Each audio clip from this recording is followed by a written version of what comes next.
Friends, કેમ છો? Welcome to my kitchens. સાદો રગડો તો તમે સૌએ ખાધો જ હશે, પણ આપણે તેનાથી થોડો હટકે એટલે કે ફરાળી રગડા પેટીસ, હા, ઉપવાસ માટેની એક નવી રેસીપી તમને આપી રહી છું. તો ચાલો માણીએ ફરાળી રગડા પેટીસની રેસીપી.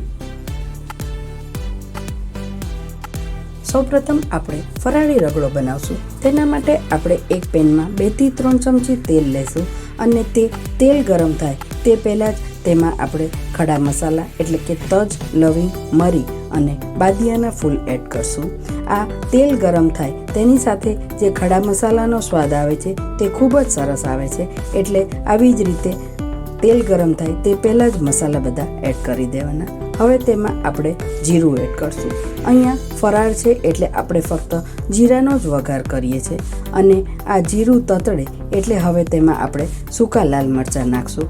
અહીંયા મેં 2 સૂકા લાલ મરચાં લીધા છે. તે નાખ્યા બાદ તમે જે પ્રમાણે તીખું ખાતા હોય તે રીતે આદુ મરચાંની પેસ્ટ એડ કરવાની અને આ આદુ મરચાંની પેસ્ટને 1 મિનિટ સાતળ્યા બાદ તેમાં બાફેલા સિંગદાણા નાખવાના છે.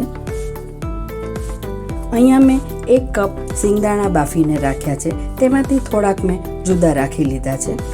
હવે સિંગદાણાને આવી રીતે મિક્સ કર્યા બાદ તેમાં ફરાળી મીઠું નાખશું. સિંગદાણા બાફવામાં પણ મીઠું નાખ્યું છે, તેથી મીઠું ધ્યાન રાખીને નાખવું. હવે મીઠું નાખ્યા બાદ તેમાં આપણે બધા મસાલા નાખશું.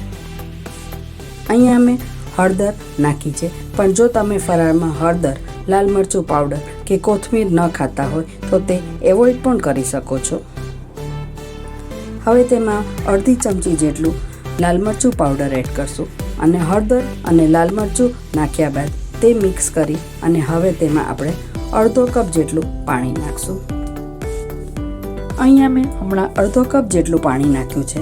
પાછળથી તમે પાણી એડ કરી શકો છો. હવે આનો એક ઉભરો આવે એટલે ગેસ ધીરો કરી દેવો અને ગેસ ધીરો કર્યા પછી તેમાં 1 ચમચી જેટલો બાફેલા બટેકાનો માવો એડ કરવો.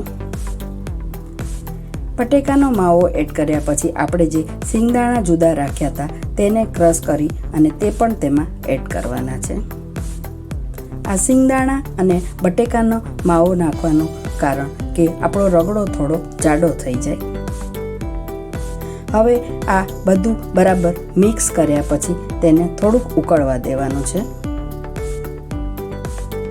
તમે જોઈ શકો છો કે આ ઉકળી ગયું છે. હવે આપણે તેમાં અડધી ચમચી જેટલી ખાંડ એડ કરી છે અને ખાંડ એડ કર્યા પછી હવે તેમાં આંબલીનો પલ્પ 2 ચમચી જેટલો નાખવાનો છે.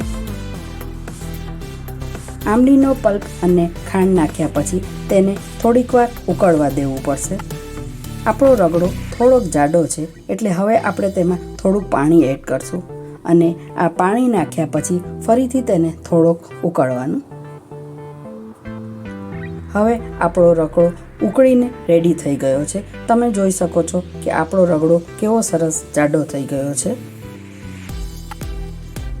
હવે આપણે ગેસ બંધ કરી અને તેમાં કોથમીર એડ કરશું. આમાં તમે ટમેટાં પણ લઈ શકો છો. હવે આપણે પેટીસ માટેની તૈયારી કરશું. તેના માટે મેં અહીં 3 બાફેલા બટેકા લીધા છે. હવે બાફેલા બટેકાનો આવી રીતે માવો તૈયાર કર્યા બાદ તેમાં આપણે મસાલા કરશું. પેટીસ માટે જ્યારે પણ બટેકા બાફો ત્યારે વરાળે બાફશો તો પેટીસ ખૂબ જ સરસ બનશે અને સોગી પણ નહીં થાય. હવે આપણે તેમાં મીઠું એડ કરશું અને આ મીઠું નાખ્યા બાદ અહીંયા મેં 2 થી 3 ચમચી શેકેલા સિંગદાણાનો પાવડર નાખ્યો છે. શેકેલા સિંગદાણાનો પાવડર નાખવાથી પેટીસ ખૂબ જ ક્રન્ચી અને જે ખાવામાં એનો ટેસ્ટ આવે છે તે ખૂબ જ સરસ લાગે છે. ત્યારબાદ 2 ચમચી જેટલો તપકીર પાવડર એડ કર્યો છે. તે નાખ્યા બાદ હવે આમાં આમચૂર પાવડર નાખશો. આમચૂર પાવડર એ ઓપ્શનલ છે, પણ તેની સાથે જો તમે ખાંડ નાખવા ઈચ્છતા હો તો તમે એડ કરી શકો છો. અને ખાંડ નાખ્યા પછી જો તમે તીખું ખાવા ઈચ્છતા હો તો આદુ મરચાંની પેસ્ટ એડ કરવાની છે. હવે બધું મિક્સ કરો. હવે બધા મસાલા નાખ્યા પછી તેને બરાબર મિક્સ કરી અને છેલ્લે તેમાં કોથમીર એડ કરશું. અગાઉ મેં કીધું એ પ્રમાણે કોથમીર ઓપ્શનલ છે. હવે કોથમીર નાખ્યા બાદ તેને મિક્સ કરી અને આવી રીતે બધા બોલ્સ રેડી કરવા. પેટીસ સેલો ફ્રાય કરવાની છે, એટલે સેલો ફ્રાય કરતાં પહેલાં દરેક પેટીસના આવી રીતે બોલ્સ વાળી અને તેને રેડી કરી લેવા.